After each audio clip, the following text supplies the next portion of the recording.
This is a recording for Complete Test 1. If you are having difficulty hearing the audio, make any necessary adjustments in the volume now. Read the directions in your textbook as you listen to the directions on this recording. Section 1. Listening Comprehension. In this section of the test, you will have an opportunity to demonstrate your ability to understand conversations and talks in English. There are 3 parts to this section, with special directions for each part. Answer all the questions on the basis of what is stated or implied by the speakers you hear.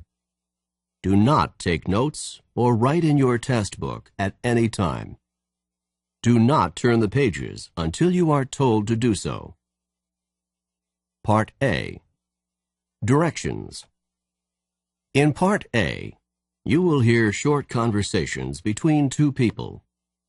After each conversation, you will hear a question about the conversation. The conversations and questions will not be repeated. After you hear a question, read the 4 possible answers in your test book and choose the best answer. Then, on your answer sheet, find the number of the question and fill in the space that corresponds to the letter of the answer you have chosen. Listen to an example. On the recording, you will hear, "That exam was just awful." Oh, it could have been worse. What does the woman mean? In your test book, you will read, A. The exam was really awful. B. It was the worst exam she had ever seen. C. It couldn't have been more difficult. D. It wasn't that hard. You learn from the conversation that the man thought the exam was very difficult and that the woman disagreed with the man. The best answer to the question, "What does the woman mean?" is D. It wasn't that hard. Therefore, the correct choice is D. Now we will begin Part A with the first conversation. Number 1. Carla said that you were rather rude. It's unfair of her to say that about me. What does the man mean?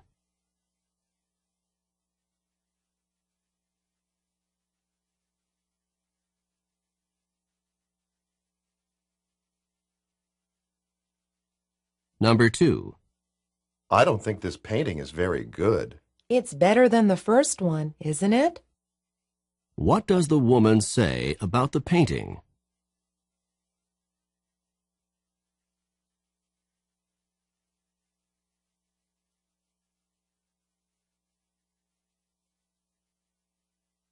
Number 3. Your graduation ceremony is this afternoon. I can't believe it. I've graduated at last. What does the man mean?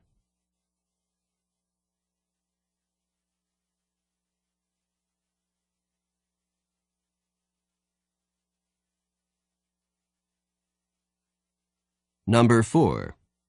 I got this dress for only $5. $5? How did you get it so cheap? What does the man mean?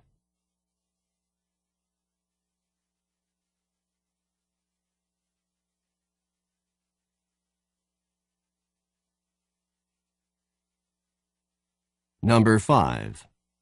I just got my 3rd parking ticket this week. Why don't you try putting more money in the parking meter when you park your car? What does the woman suggest that the man do?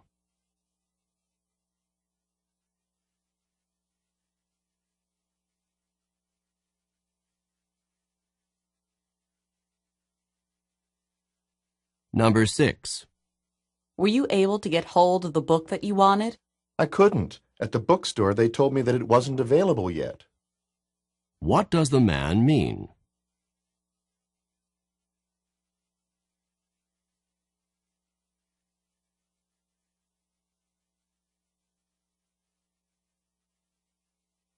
Number 7. Professor Mitchell's lecture certainly went on and on for quite some time. I thought he was never gonna finish. What does the man imply about the lecture?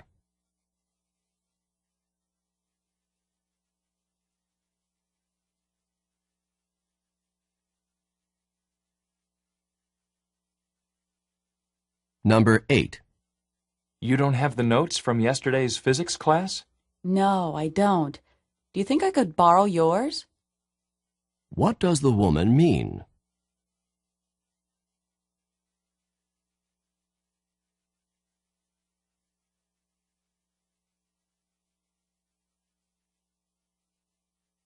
Number 9. You said that you wanted to go shopping this afternoon. What do you want to get? I think I'd like to get my dad a new wallet for his birthday. What does the woman mean?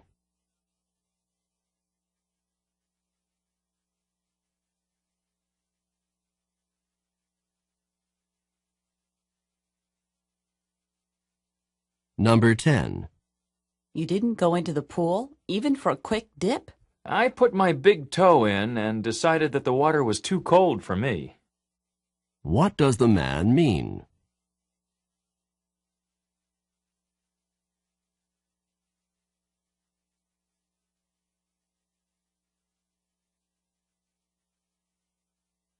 Number 11. Do you know where your sweater is? I think I left it at my sister's house, but I'm not sure. What does the woman mean?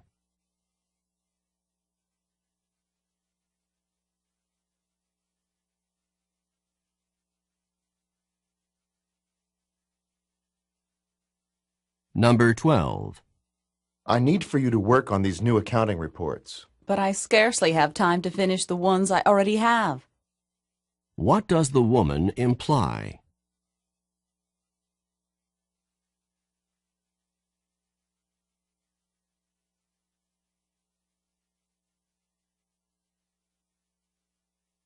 Number 13. How much longer do you think you're going to stay on that exercise machine? I give up. What does the man mean?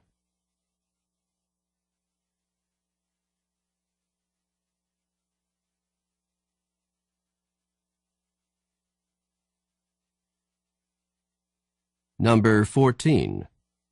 Look at those waves coming in. They're as huge as I've ever seen them. You can say that again. What does the man mean?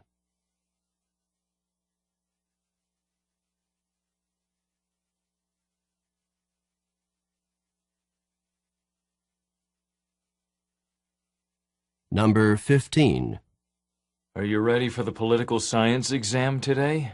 I stayed up all night studying for it. Didn't you know that the professor put it off until next week? What does the woman mean?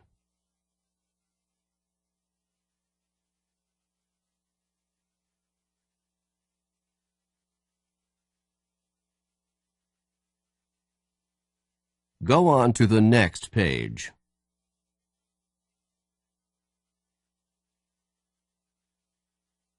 Number 16. I haven't turned in my schedule change form yet. Do you think that's a problem? You haven't turned it in yet? It's absolutely essential that you turn the form in immediately.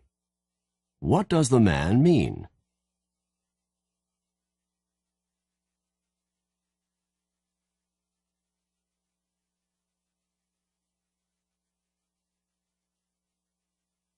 Number 17. I'd like to try on some rings, please. Do you prefer rings in gold or silver? Where does this conversation probably take place?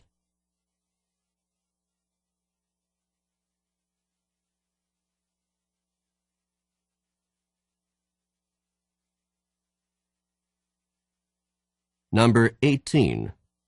Look at this. You made an awful lot of long-distance calls last month. I called my family even more than usual. That's why the bill's so much higher than usual. What are the man and woman probably discussing?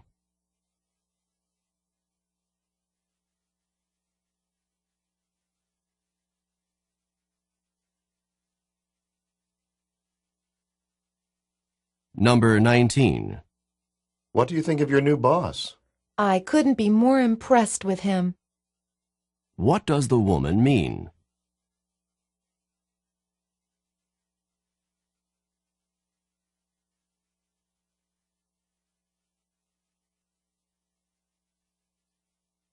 Number 20. Mike, do you know when the recital starts? It starts at 3 o'clock, doesn't it? What does Mike mean?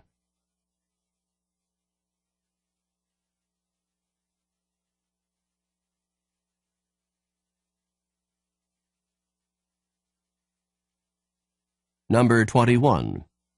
If your tooth is hurting you so much, perhaps you should see your dentist right away. I don't really want to, but I guess I don't have much choice. What will the man probably do next?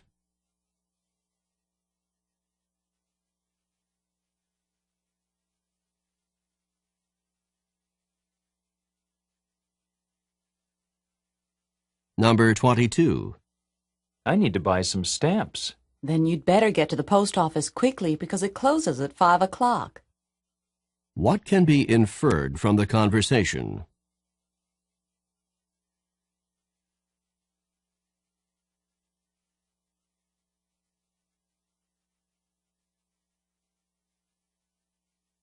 Number 23. Do you know how I can find the journal article that we're supposed to read for class tomorrow? The professor copied it and put it on reserve in the library. What does the man mean?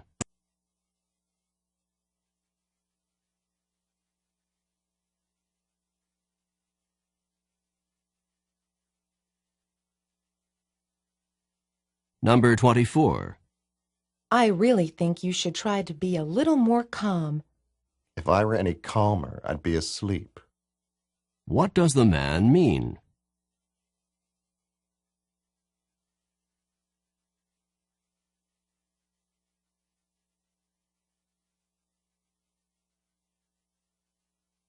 Number 25. I don't think that news report can possibly be true. Neither do I. What does the woman mean?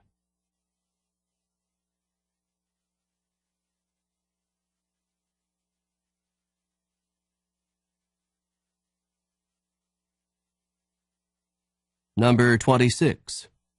Has management decided on a new policy for pay raises? It's still up in the air. I think it will be discussed again at the meeting next Friday. What does the man mean?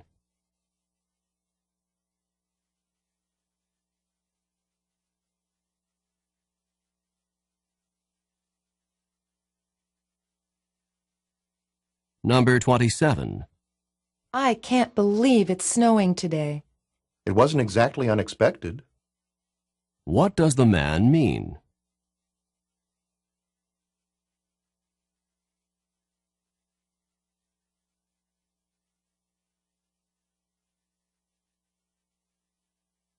Number 28. How do you think you did on the literature exam that you had this morning? I really wish I could take it over again.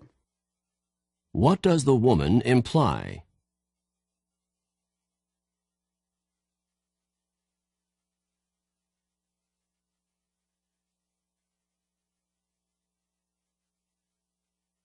Number 29.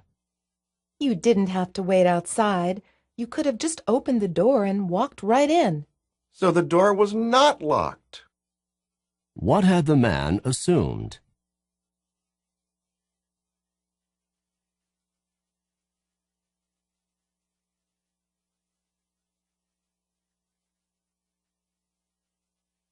Number 30. My guess is that you're leaving the office now and heading straight home. You've hit the nail on the head. What does the woman say about the man?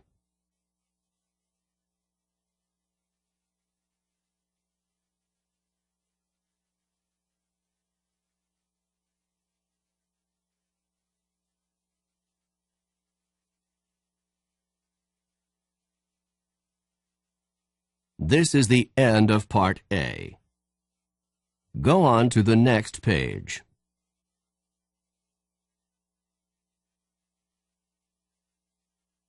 Now, read along with me as I read the directions for Part B. Remember, you should not read ahead or turn the pages while the directions for this part are being read. Part B. Directions. In this part of the test, you will hear longer conversations. After each conversation, you will hear several questions. The conversations and questions will not be repeated. After you hear a question, read the 4 possible answers in your test book and choose the best answer. Then, on your answer sheet, find the number of the question and fill in the space that corresponds to the letter of the answer you have chosen. Remember, you are not allowed to take notes or write in your test book. Now we will begin Part B with the first conversation. Questions 31 through 34. Listen as a man and woman discuss a haircut. Hi, Bob. Your hair looks nice. It's a bit shorter than usual, isn't it? A bit shorter? I don't think so. It's a lot shorter. When I look in the mirror, I don't even know who's looking back at me. So you got your hair cut, but you didn't get the haircut that you wanted. This is not even close to the haircut that I wanted. I asked to have my hair trimmed just a little bit, and the hairstylist really went to town. When I looked down at the floor, there were piles of hair, my hair, on the floor. I couldn't believe it. Well, what did you say to the hairstylist? What could I say? The hair was already cut off. I couldn't exactly say, please put it back on, although that's exactly what I did want to say. Well, at least your hair'll grow back soon. That's what everyone is saying to me. It'll grow back. It'll grow back. But it won't grow fast enough to make me happy. Maybe after you get used to it, you'll like it a bit more. Number 31. What seems to be true about Bob's haircut?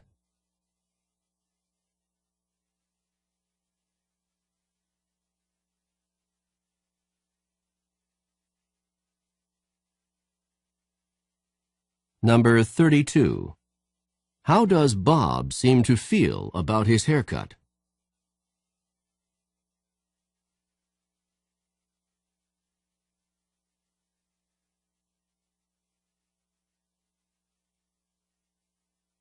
Number 33. What did Bob see on the floor?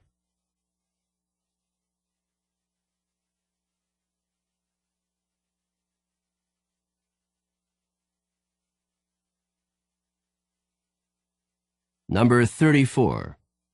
What do people keep saying to Bob?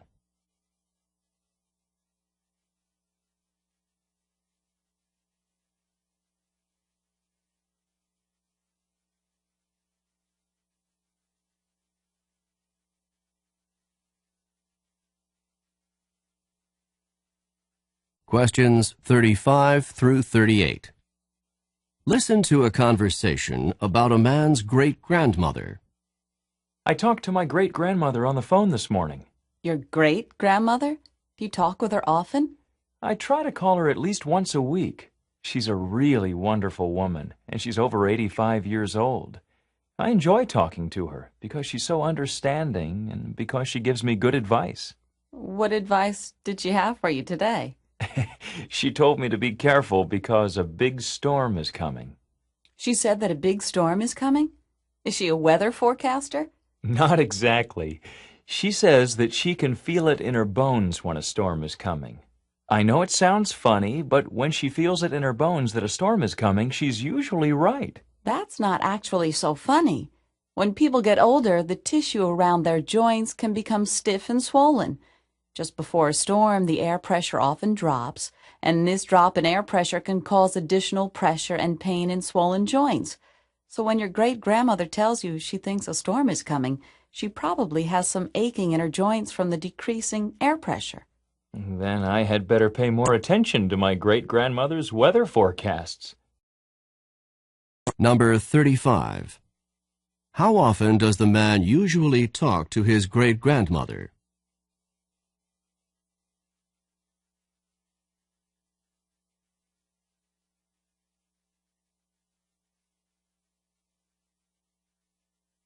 Number 36. What did the man's great-grandmother tell him on the phone this morning?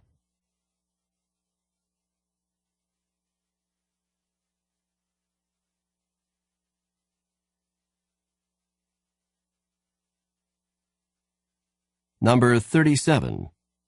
Where does the man's great-grandmother say that she feels a storm coming?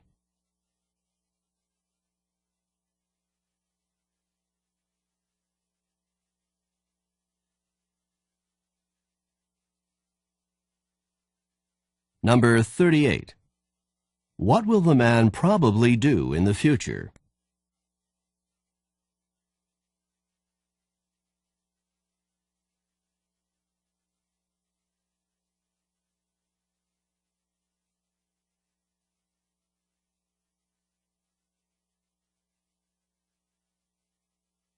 This is the end of Part B. Go on to the next page.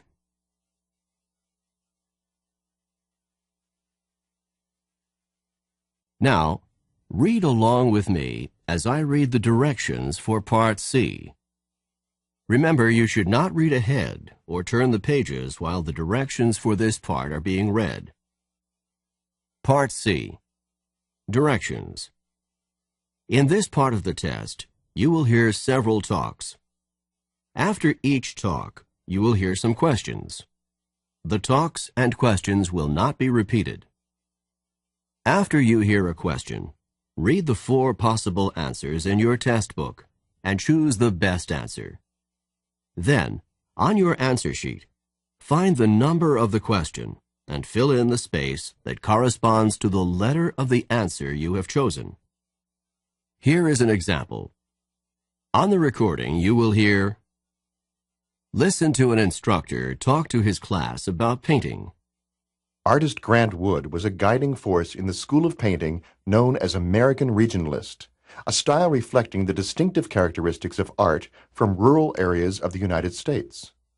Wood began drawing animals on the family farm at the age of 3, and when he was 38, one of his paintings received a remarkable amount of public notice and acclaim.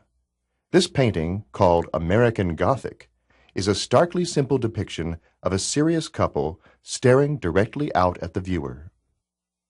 Now listen to a sample question. What style of painting is known as American Regionalist? In your test book, you will read A.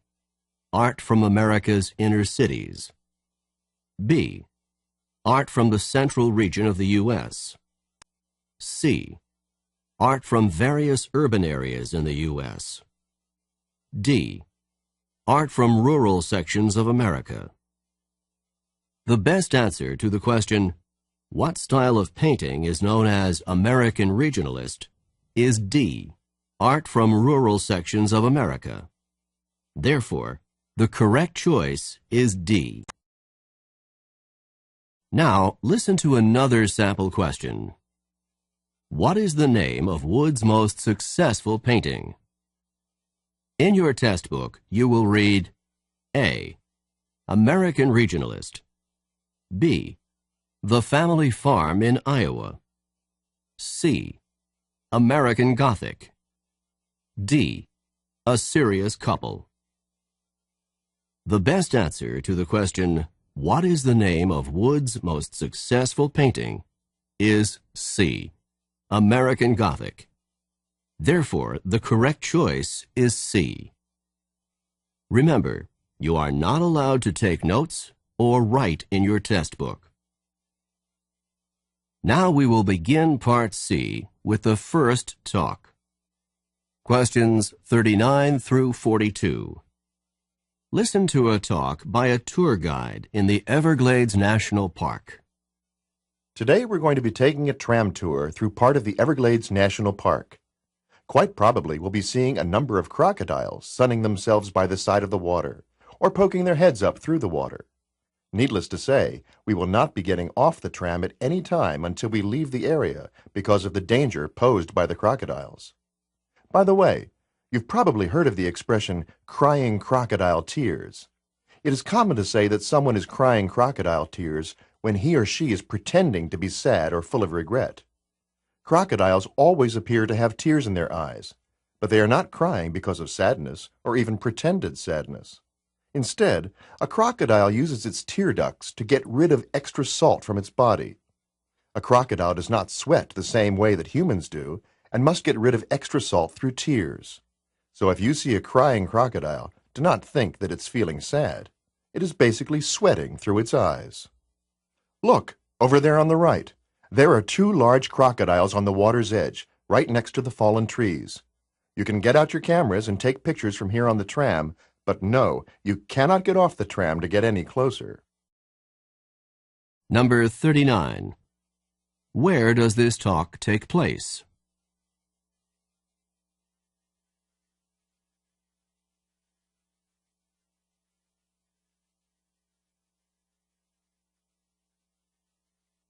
Number 40.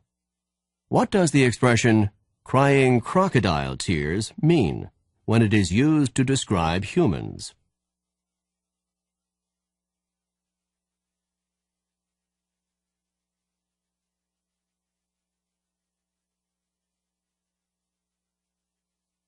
Number 41. Why do crocodiles have tears in their eyes?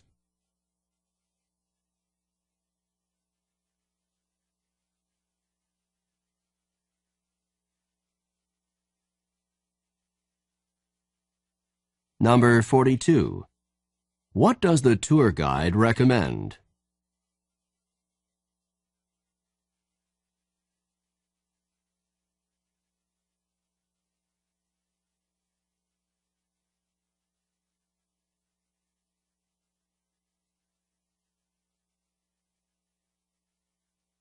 Questions 43 through 46. Listen to the following lecture by a university professor. Please take your seats now because I would like to begin today's lecture. Today, we will be discussing one of the more elegant and distinct forms of 19th century transportation, the clipper ship. Clipper ships of the 19th century were the graceful, multi-sailed, ocean-going vessels that were designed for maximum speed. They were given the name clipper ship in reference to the fact that they clipped along at such a fast rate of speed. Clipper ships were constructed with a large number of sails in order to maximize their speed. They often had 6 to 8 sails on each of the masts, and ships commonly had 3 and perhaps 4 masts. The speeds that they achieved were unbelievably fast for the era. Clipper ships could, for example, accomplish the amazing feat of traveling from New York to San Francisco in less than 100 days. Clipper ships first came into use in the United States in the 1840s. They were originally intended to make the trip from New York around the tip of South America and on to China in order to transport tea to the United States. Once gold was discovered in California in 1848, clipper ships were immediately put into use to carry large numbers of gold prospectors and large amounts of mining supplies from the East Coast to California. With the success of the American clipper ships, the British began their own fleet of clipper ships to transport goods from the far reaches of the British Empire. That's all for today's class. Don't forget that there's a written assignment due on Friday. Number 43. In which course would this lecture most probably be given?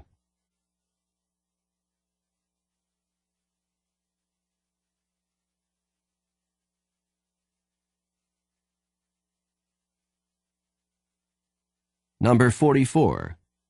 What is the most likely meaning of the expression to clip along?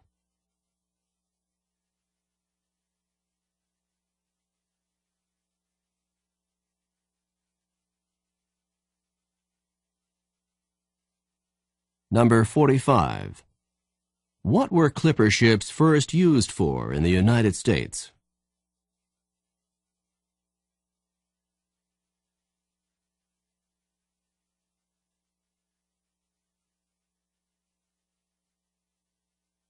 Number 46.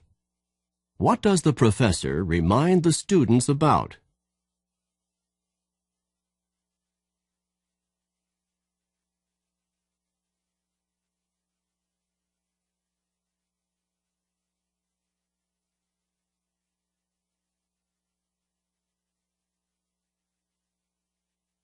Questions 47 through 50.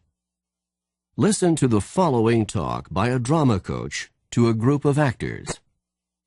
I know that some of you are feeling more than a little nervous about tonight's performance, and I want you to understand that this is quite a natural feeling. You are going to be on stage in front of a lot of people tonight, and it's normal to be experiencing some nerves. I would like to help you to understand these feelings and not let them interfere with your performance. What you are experiencing is called stage fright. Stage fright is the fear that develops before you give a performance in front of an audience. Stage fright is not experienced just by actors and actresses. It can also be experienced by musicians, athletes, teachers, anyone who performs in front of a group of people.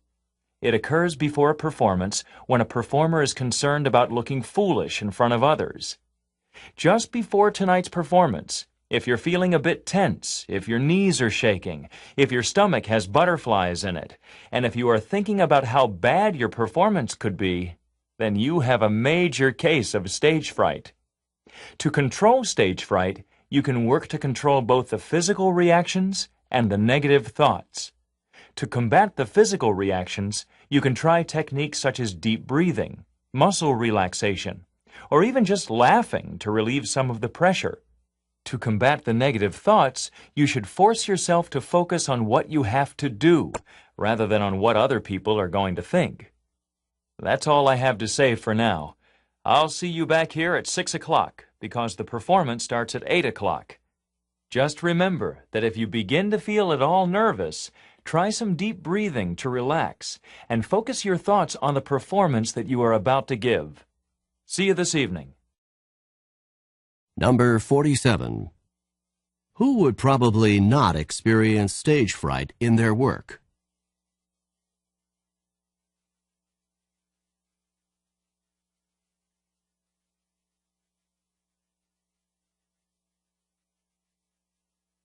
Number 48.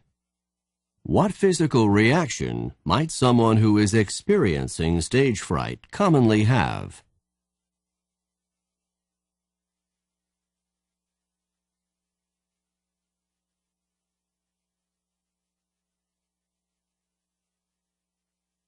Number 49. How can someone combat the negative thoughts associated with stage fright?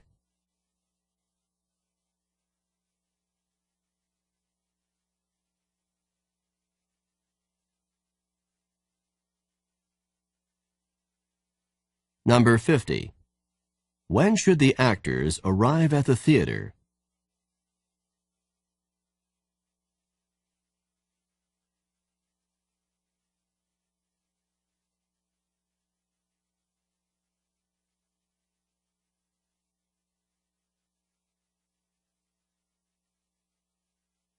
This is the end of Section 1. Stop work on Section 1. Turn off the recording. This is the end of CD 4.